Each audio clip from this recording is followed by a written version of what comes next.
በስመ አብ ወወልድ ወመንፈስ ቅዱስ አሐዱ አምላክ አሜን።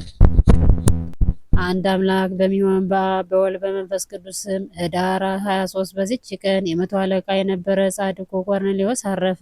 ይህም ቅዱስ የፍልስጤም ክፍል በሆነ በቄሳርያ የመቶ አለቃ ሆኖ የተሾመው ነው። እርሱም ከዋክብትን ሲያመልክ ነበር። እንደነሱም ማንም ሊያደርግ የማይቻላቸውን የሚያመልካቸው አማልክቶቹም ቢሆኑ በሐዋርያት እጅ የሚያደርገውን የታምራታቸውና የስብከታቸውን ዜና በሰማ ጊዜ ወዲያውኑ ለአማልክት መስገድን ተወ።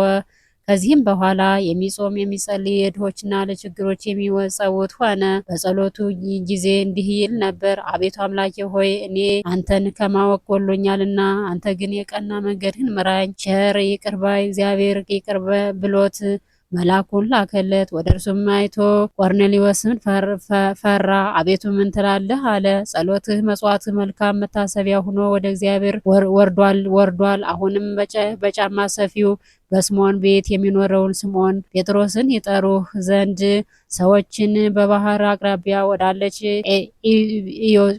ኢዮጴ ከተማ ላክ አለው። በዚያም ጊዜ መልአኩ እንደተናገረው ሰዎችን ላከ። ጴጥሮስን በመጣ ጊዜ ቆርኔሌዎስም ተቀብሎ ከእግሩ በታች ሰገደለት። ጴጥሮስም አነሳውና ተነስቶ እኔም እንዳንተ ሰው ነኝ አለው። ከእነርሱም ጋር እየተናገረ ገባ። ወደ እርሱም የመጡ ብዙ ሰዎችን አገኘ። ጴጥሮስም እንዲህ አላቸው፣ ለአይሁዳዊ ሰው ሂዶ ከባዕድ ወገን ጋር መቀላቀል እንደማይገባው ታውቃላችሁ። እኔ ግን ማንም ማን ቢሆን እንዳይጸየፍ እግዚአብሔር አሳየኝ። አሁንም እንደ ላካችሁብኝ ሳልጠራጠር ወደ እናንተ መጣሁ። የጠራችሁኝ ለምን እንደሆነ እስኪ ንገሩኝ። ቆርኔሌዎስም ዛሬ አራተኛ ቀን ነው አለ። በቤቱ ውስጥ በ9 ሰዓት ሲጸልይ አንድ ሰው ብርሃን ለብሶ ታየኝ። እንዲህም አለኝ፣ ቆርኔሌዎስ ጸሎት ተሰማ፣ መሥዋዕትህም በእግዚአብሔር ፊት ታሰበልህ። አሁንም ከባህር አቅራቢያ ወዳለች ወደ ኢዮጴ ከተማ ላክና በጫማ ሰፊው በስምዖን ቤት የሚኖረውን ጴጥሮስ የተባለ ስምዖንን ይጥሩህ። እርሱ አንተ የምትድንበትን ወገኖችህም ሁሉ የሚድኑበትን ይነግሩሃል። ያን ጊዜም ስለዚህ ወደ አንተ ላኩ። ወደ እኛ መምጣትህን መልካም አደረግ። አሁንም እግዚአብሔር ያዘዘህን ሁሉ ልትሰማ እንደሆነ ሁላችሁ በፊትህ አለን።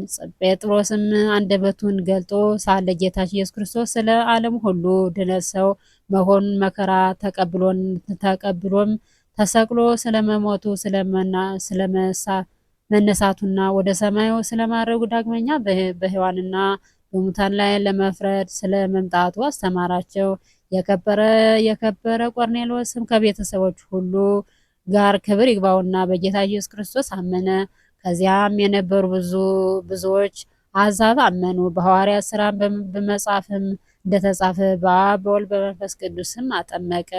ከዚህም በኋላ ቆርኔሌዎስ ይህንን ዓለም ለመግዛት የተሾመውንም ሹመት ተወ። ቅዱስ ጴጥሮስ ለክርስቶስ ጭፍራ የመሆኑን ሹመት በመስጠት ለእስክንድርያ ሀገር ኤጲስቆጶስነት ሹመውታልና ወደ እርሷም ሄዶ ክብር ይግባውና በጌታችን ኢየሱስ ክርስቶስ ስም ሰበከ። ጣዖታትንም ለሚያመልኩ ስህተት መሆኑን ገለጠላቸው። ልባቸውንም እግዚአብሔር በማወቅ ብሩህ አደረገላቸው። በፊታቸውም ታምራትን አደረገ። ብዙዎችም አምነው ተጠመቁ። ከእርሱም በኋላ መኮንኑን ዲሜጥሮስን አጠመቀው።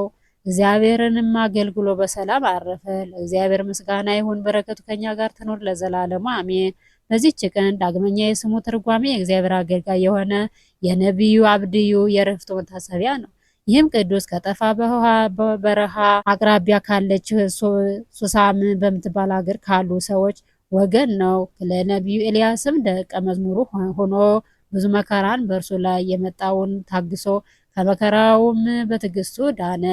ይህም ኤልያስን የተለማመጠና ኤልያስም አዝኖለት አብሮት ወደ ንጉሥ ከአክዓብ የሄደለት 3ኛ የ50 አለቃ ነው። ከዚህም በኋላ ምድራዊ ንጉሥን ማገልገል ትቶ ነቢይን ሆነ። የትዕቢቱንም ወራት አድርሶ በሰላም አረፈ። እግዚአብሔር ምስጋና ይሁን። እኛን በዚህ በነቢዩ ጸሎት ይማረን ለዘላለሙ አሜን። ጌታ ሆይ ከብልጽግናቸው የተነሳ ብዙ መባ ካስገቡት ይልቅ የድሃይቱን አነስተኛ መባ እንደተቀበል ለሁል ጊዜ የሚያገለግሉ እልፍ አእላፍ መላእክት እያሳሰቡ በችግሬ ጊዜ የማቀርብልን ምስጋና ተቀበል።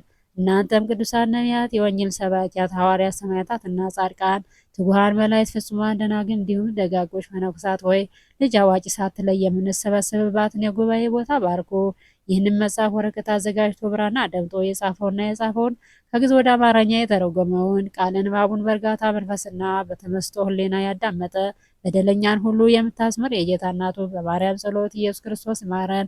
ኢየሱስ ክርስቶስ በአንድነት ይማረን። ኢየሱስ ክርስቶስ በአንድነት ይማረን ለዘላለሙ አሜን።